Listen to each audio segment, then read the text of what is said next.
बिस्मिल्लाहिर्रहमानिर्रहीम। अस्सलामुअलैकुम वरहमतुल्लाहि वबरकातुहू। लाखों करोड़ों दुरूद व सलाम नबी करीम सल्लल्लाहु अलैहि वसल्लम पर और आपकी आल पर। इस वीडियो लेक्चर में बेटा हम डिस्कस करेंगे testing of hypothesis and confidence interval for mean value and for individual value in regression analysis. First of all हम टेस्टिंग प्रोसीजर को डिस्कस करते हैं, क्योंकि कभी ऐसा होता है कि पेपर में न्यूमेरिकल की जगह सिर्फ टेस्टिंग प्रोसीजर ही पूछ लिया जाता है। तो ये जो टेस्टिंग प्रोसीजर है ये 5 स्टेप्स पर मुश्तमिल है। इन 5 स्टेप्स के अंदर जो सबसे पहला है वो है हाइपोथेसिस की डिज़ाइनिंग, यानी नल एंड अल्टरनेट हाइपोथेसिस को डिज़ाइन करना। हमारे पास टोटल 3 पॉसिबिलिटीज़ हैं जो नल हाइपोथेसिस में आ सकते हैं। एक ये इक्वालिटी के सिंबल के साथ होगी और दूसरा greater than equal and than less than equal. ये जो तीनों नल हाइपोथेसिस हैं इनमें इक्वालिटी का साइन जो है वो एग्जिस्ट करता है। इसके अपोजिट जो अल्टरनेटिव हाइपोथेसिस हैं उनमें इक्वालिटी साइन जो है वो एग्जिस्ट नहीं करता, बल्कि ये नल हाइपोथेसिस का उलट है, यानी complement of null hypothesis is called alternative hypothesis. अगर हम इस नल हाइपोथेसिस में काम करेंगे तो इसका जो अल्टरनेट हाइपोथेसिस होगा वो हमारे पास ये बनेगा, यानी mu y dot x is equal to x not. ये एक्स नॉट जो है ये कोई न्यूमेरिकल पॉइंट होगा, तो इसके अपोजिट फिर ये नॉट इक्वल आ जाएगा। इसी तरह ग्रेटर देन इक्वल का अगर नल हाइपोथेसिस है तो इसके अपोजिट हम ये लेंगे। अगर लेस देन इक्वल का नल हाइपोथेसिस है तो फिर इसके अपोजिट हम ये अल्टरनेटिव हाइपोथेसिस के तौर पर लेंगे। दूसरा स्टेप हमारा है लेवल ऑफ सिग्निफिकेंस। हर क्वेश्चन में लेवल ऑफ सिग्निफिकेंस आपको दिया जाएगा, लेकिन अगर क्वेश्चन में level of significance, size of test, probability of type 1 error, probability of rejecting true hypothesis given नहीं होता तो फिर आप 5% जो है अपनी तरफ से ले सकते हैं। टेस्ट स्टैटिस्टिक में हम ये फार्मूला जो है ये यूज़ करेंगे। यहाँ पर म्यू वाई डॉट एक्स की जगह पर हम ये वाली वैल्यू लेंगे, बाकी कीमतें जो है ये हम कैलकुलेट करेंगे। अब ये जो y कैप है इसको निकालने के लिए हमने पहले लाइन फिट करनी है। y is equal to A plus B x. B के लिए ये फार्मूला, ए के लिए हम ये फार्मूला यूज़ करेंगे। देन ए बी की कीमतें यहाँ पर रख के तो ये फिटेड लाइन हमारे पास आ जाएगी। फिर x की कीमत यहाँ पर रखेंगे जो कि यहाँ से हमें मिलेगी। अब ये x की कीमत जो है यहाँ पर पुटअप करने से ये y कैप की वैल्यू आ जाएगी, जिसे हम यहाँ पर यूज़ करेंगे। एस वाई कैप जो है ये हम इस फार्मूले से बनाएंगे।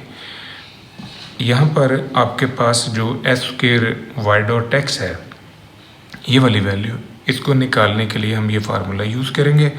इस फार्मूले को हम इस तरह भी लिख सकते हैं, यहाँ पर ए और बी हमने यहाँ पहले निकाल लिया है। तो जो 4th स्टेप है वो हमारा क्रिटिकल रीजन का स्टेप है, दैट्स मोस्ट इम्पॉर्टेंट। अगर हमारा अल्टरनेटिव हाइपोथेसिस नॉट इक्वल का है तो फिर वहाँ पर क्रिटिकल रीजन जो है वो 2 साइडेड है। उसकी वजह ये कि अल्टरनेटिव हाइपोथेसिस अगर नॉट इक्वल है तो क्रिटिकल रीजन लेफ़्ट और राइट टेल दोनों पे मौजूद होगा। इसी वजह से इसको हम 2 टेल्ड टेस्ट भी कहते हैं। अगर अल्टरनेटिव हाइपोथेसिस हमारा लेस का है तो इट मीन्स कि क्रिटिकल रीजन जो है ये सिर्फ लेफ़्ट साइड पे फॉल करेगा। अगर अल्टरनेटिव हाइपोथेसिस ग्रेटर साइज़ का है तो फिर ये राइट साइड के ऊपर जो है क्रिटिकल रीजन बनाएगा। यहाँ पर आपने बेटा ये बात ज़हन में रखनी है कि जो क्रिटिकल रीजन का साइज़ है वो बेस करता है अल्फ़ा की वैल्यू के ऊपर। अगर क्रिटिकल रीजन का साइज़ बड़ा आ रहा है तो इट मीन्स कि आप अल्फ़ा की वैल्यू भी बड़ी ले रहे हैं, यानी अल्फ़ा की वैल्यू बड़ी होने से क्रिटिकल रीजन का साइज़ बड़ा होगा। और अगर अल्फ़ा की वैल्यू छोटी है तो क्रिटिकल रीजन का साइज़ भी छोटा होगा। अब क्रिटिकल रीजन लेफ़्ट साइड पर आता है, राइट साइड पर आता है या दोनों साइड पर आता है, इसका ताल्लुक जो है वो अल्टरनेटिव हाइपोथेसिस के साथ है। नॉट इक्वल की सूरत में 2 साइडेड है और लेस देन ग्रेटर देन की सूरत में 1 साइडेड होगा। लास्ट स्टेप हमारा है कि हमने रिज़ल्ट लिखना है। अब रिज़ल्ट लिखते हुए हमने ये ऑब्ज़र्व करना है कि जो टेस्ट स्टैटिस्टिक की वैल्यू है, यानी ये जो हमने टी टेस्ट अप्लाई किया है, इसका न्यूमेरिकल आंसर हम ऑब्ज़र्व करेंगे कि ये क्रिटिकल रीजन में किस साइड पर फॉल कर रहा है। अगर ये क्रिटिकल रीजन में आ जाएगा तो फिर हम अपने हाइपोथेसिस को रिजेक्ट कर देंगे। लेकिन अगर ये टेस्ट स्टैटिस्टिक का आंसर AR में आएगा, एक्सेप्टेंस रीजन में आ जाएगा, तो फिर हम अपने हाइपोथेसिस को रिजेक्ट नहीं करेंगे, हम उसे एक्सेप्ट कर लेंगे। इसी तरह अगर हम कॉन्फिडेंस इंटरवल का जिक्र करें तो confidence interval for mean value के लिए हम ये फार्मूला यूज़ करेंगे। यहाँ पर ये वाली वैल्यू हमें टेबल से मिलेगी, बाकी दोनों आंसर्स जो है ये हम निकाल चुके हैं। अगर हम इसी टेस्टिंग ऑफ हाइपोथेसिस को यूज़ करें फॉर इंडिविजुअल वैल्यू तो फिर सारा प्रोसेस जो है वो इसी तरह 5 स्टेप्स पर मुश्तमिल होगा। हमारे पास जो नल हाइपोथेसिस होगा फॉर इंडिविजुअल वैल्यू वो ये पॉसिबिलिटीज़ हैं, और इसके अपोजिट अल्टरनेटिव हाइपोथेसिस मिलेगा, level of significance, test statistic, ये सारे स्टेप्स सेम हैं। जो डिफरेंस है वो यहाँ पर टेस्ट स्टैटिस्टिक में जो आपने ये वाली वैल्यू ली है SY∩0 फॉर इंडिविजुअल वैल्यू, तो इसके लिए हम ये फार्मूला जो है ये यूज़ करेंगे। यहाँ पर X0 की जगह पर हम ये वाली वैल्यू यूज़ करेंगे जो हमें टेस्टिंग ऑफ हाइपोथेसिस के लिए दी जाएगी। बाकी कीमतें जो हैं एज इट इज़ हम निकाल चुके होंगे, यानी मीन भी हमने लिया होगा, SSX का होल स्क्वायर ये भी आपने फाइंड आउट किया हुआ है, S²Y.X ये कीमत भी आपने निकाली हुई है।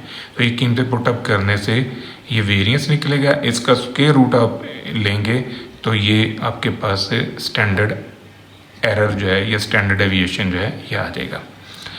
अब आपने क्रिटिकल रीजन में आना है। जो क्रिटिकल रीजन का स्टेप है वो सेम है जैसे आपने पिछले टेस्टिंग प्रोसीजर में देखा है एज इट इज़, और इसका जो कॉन्फिडेंस इंटरवल है उसके लिए हम ये फार्मूला यूज़ करेंगे। सेम स्टेप्स हैं जो आपने टेस्टिंग अबाउट मीन वैल्यू के लिए किए हैं। अब हम एक न्यूमेरिकल के ऊपर इन दोनों को यूज़ करके देखते हैं। हमारे पास ये डाटा है इनकम और एक्सपेंडिचर का। एक्सपेंडिचर जो है ये डिपेंड करता है इनकम के ऊपर। जैसे जैसे किसी बंदे की इनकम में इजाफा होगा वैसे वैसे उसके एक्सपेंडिचर भी चेंज होंगे। ये इंफॉर्मेशन हमें दी गई हैं। हमने इसमें से पहले B निकाला फिर A निकाला, यानी ये सारे जो आंसर्स हैं ये हमें यहाँ पर अवेलेबल हैं। इनकी कीमतें पुटअप करें इस फार्मूले में और इस फार्मूले में, यहाँ से हमें B और A का आंसर मिल गया, लाइन हमारी फिट होगी। अब हमने निकालना है S²Y.X, इसके लिए हम ये फार्मूला यूज़ कर रहे हैं। A और B हम पहले ही निकाल चुके हैं, बाकी कीमतें हमें ऑलरेडी अवेलेबल हैं। इससे हमारे पास ये S²Y.X का आंसर आ गया। इसका स्क्वायर रूट लेंगे तो ये स्टैंडर्ड एरर आ जाएगा। अब हमने निकालना है मीन समेशन X/N से सम ऑफ स्क्वायर ऑफ X, ये इस फार्मूले से हम निकालेंगे। और S²A के लिए S²B के लिए हम फार्मूलाइज जो हैं वो यूज़ कर रहे हैं। ये S²B का फार्मूला। इसी तरह S²Y ये हमने फार्मूला जो है यूज़ करना है टेस्टिंग अबाउट मीन के लिए। तो यहाँ पर जो X0 की कीमत है ये हमें अवेलेबल होगी μy.x = 25। यहाँ X0 की जगह पर हम ये 25 लेंगे, X बार की जगह पर समेशन X/N से हमने ये X बार जो है ये निकाला हुआ है, तो ये कीमत हम यहाँ पर पुटअप कर लेंगे। देन ये हमारे पास आ गया इसका वेरिएंस। इसका स्क्वायर रूट लेने से ये स्टैंडर्ड डेविएशन या स्टैंडर्ड एरर निकलाएगा। अब इंडिविजुअल वैल्यू के लिए भी हमने वेरिएंस और स्टैंडर्ड डेविएशन जो है वो बना लिया। अब हम आते हैं इनकी टेस्टिंग के ऊपर। पहले हम मीन वैल्यू की टेस्टिंग करते हैं। मीन वैल्यू की टेस्टिंग के अंदर जो 3 पॉसिबिलिटीज़ हैं उन तीनों को हम यहाँ पर डिस्कस कर रहे हैं। पहला है इक्वल की ऑप्शन। इक्वल के अल्टरनेटिव फॉर्म हमारे पास ये बनेगी, level of significance test statistic, यहाँ μy.x की जगह पर हम 25 लेंगे, y कैप और S/y कैप ये हमने निकाल लिए हैं पीछे। तो ये कीमतें पुटअप करने से ये आंसर आ गया। अब हमने आना है क्रिटिकल रीजन में। हमारा जो अल्टरनेटिव हाइपोथेसिस है वो नॉट इक्वल का है, इट मीन्स कि क्रिटिकल रीजन हमारा दोनों साइड पर फॉल करेगा, यानी T α/2 की फॉर्म में आएगा। अब इसको आपने टेबल में देखना है, तो 0.025 को आप 8 डिग्री ऑफ फ्रीडम पे देखेंगे। ये मेरे पास डॉक्टर अफजाल बेग साहब का टेबल है, ये 0.025 है, इसको आपने 8 डिग्री ऑफ फ्रीडम पे देखा तो ये 2.306 आंसर आ रहा है। अब आपने नोट करना है कि ये जो वैल्यू आई है टेस्ट स्टैटिस्टिक की, अगर तो ये इससे बड़ी है, यानी ये कंडीशन अगर पूरी होगी तो हाइपोथेसिस रिजेक्ट होगा, अदरवाइज एक्सेप्ट होगा। तो ये वाला आंसर जो है ये इससे छोटा आ रहा है, इट मीन्स कि ये जो सेंटर वाली कंडीशन है ये पूरी नहीं हो रही। तो हम ये कह सकते हैं कि हमारा जो टेस्ट स्टैटिस्टिक का आंसर है वो AR में फॉल कर रहा है। AR में आने की वजह से हम अपने हाइपोथेसिस को रिजेक्ट नहीं करेंगे, हम उसे एक्सेप्ट कर लेंगे, यानी 5% पे हम अपने हाइपोथेसिस को एक्सेप्ट कर रहे हैं। अब इसी तरह ये ग्रेटर देन इक्वल का हाइपोथेसिस है, तो इसकी अपोजिशन जो है वो हमारे पास ये होगी लेस देन की। अगर इस टाइप का आपको टेस्टिंग का क्वेश्चन आता है तो level of significance 5%, test statistic same formula same answer, फ़र्क आएगा आपका क्रिटिकल रीजन में। क्रिटिकल रीजन अब वन टेल है, उसकी वजह ये है कि जो अल्टरनेटिव हाइपोथेसिस है वो आपका लेफ़्ट साइड का आ रहा है। तो अब जो क्रिटिकल रीजन हम बनाएंगे वो हमारा वन टेल होगा, लेफ़्ट साइड पे होने की वजह से ये मैंने साथ में माइनस लगाया हुआ है।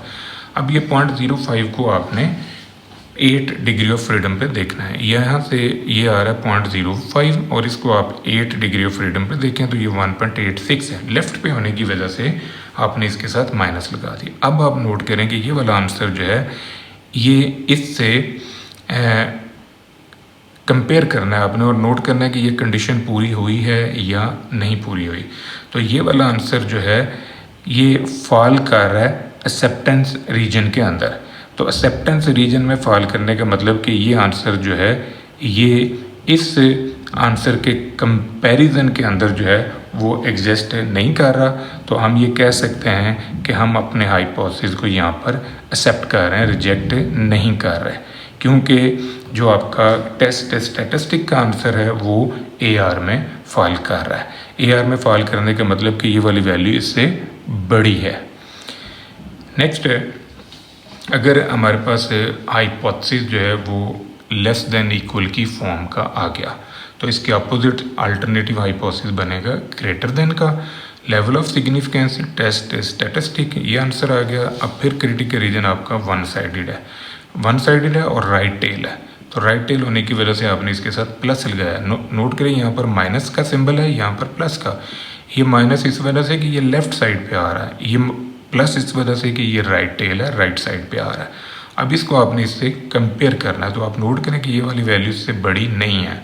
जब ये वैल्यू इससे बड़ी नहीं है तो ये आंसर हमारा AR में चला गया। तो हम अपने हाइपोथेसिस को रिजेक्ट नहीं करेंगे, हम उसे एक्सेप्ट कर लेंगे। अब हम इंडिविजुअल वैल्यू के लिए जो टेस्टिंग है वो करते हैं।